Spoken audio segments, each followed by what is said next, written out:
Hey everyone, this is Alex here with Garage Shield, and I'm here to show you how to install the device and, more importantly, how it's going to protect your home.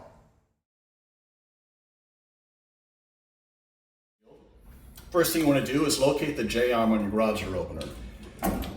Tell you right now, if you don't have one of these, you've got nothing to worry about. This is the exploit. Garage doors that have the J-arm, that's this arm that looks like a J that connects to the door that pulls it open. If you don't have one of these, you don't have to worry.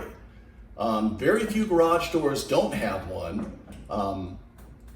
What happens is this J-arm's got a little release mechanism up here to, if there's an emergency, to let go of it. This mechanism, this one's plastic, sometimes they're metal, connects to this rope. It is some federally regulated rope. It's supposed to be 6 feet from the ground if you want to be in compliance and not break any regulations.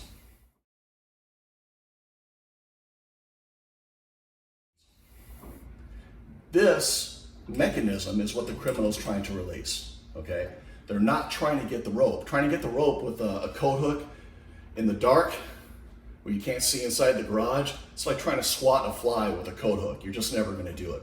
We will address that, but I'm just telling you it's next to impossible. That's why this is a reliable contact point. This is what the intruder is trying to hit, right here.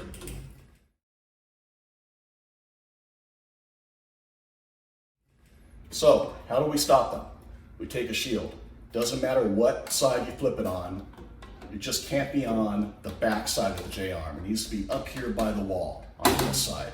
This is how it's designed. Some of you have asked about the little cutout at the top. Some garage door openers, this whole mechanism's recessed, just this lower part hanging out. You don't have to worry about it. Some of them aren't, like this one. So you have a little bit of extra on there in case you need to get a little closer to the top. This will install at a 45 angle, it'll stall. It doesn't matter what angle it's at, you're still just blocking this. And if your garage door opening is going to be up here instead of down here, you're still blocking them. That's what the latch is for. You may or may not need it. The idea is just get it as close to the top as possible. Next, look at your J-arm. Some of these are solid metal, some of them are concave like this one. If yours is concave, you want the thumb screw to be inside the concave part. This could go on either way, but if you put it on the other side where it's rounded, it's just going to twist and it's not going to stay on very solid. You want it on this side where the hole is, the concave part. Line it up, push it in. That's it. Then you twist the thumb screw. It's going to take a few seconds because I have a concave J-arm, so I have to spin it a few more times. And you just keep spinning this until it's nice and snug. Now, you do not need to over tighten this. Remember, all you're doing is holding on the shield. Here, if you want to, you can loop this around the thumb screw to make it a little bit harder to get at.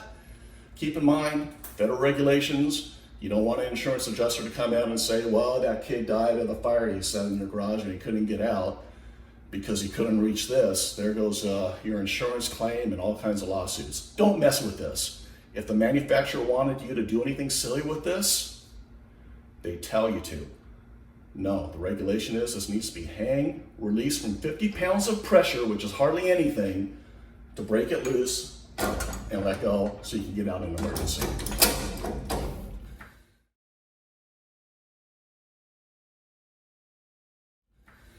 Now to reiterate, you're blocking a coat hanger. You don't want these silly devices that have a lip on the edge, because if they're not getting through with the coat hanger, they might try to catch the device with the lip and pull it off. You want a nice smooth surface like this.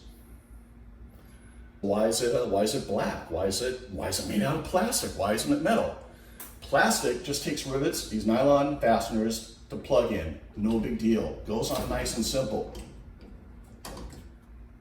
Plastic is not going to rust. Plastic is not going to rattle loose. This thing opens and closes at least twice a day. If you're a couple or a family of more, several times a day. You do not want to add added weight or stress to your garage door opener. You want this thing to stay aligned properly so it always opens and closes. You don't want something made out of metal that's going to add extra weight to this. This is 5 ounces. Goes on a few moments. No tools, no weird lips on it. It's designed to stay on, get on easy, that's it. As always, we're here to help. Feel free to reach out to us from our selling channel, from our website, and we'll have someone get back to you right away.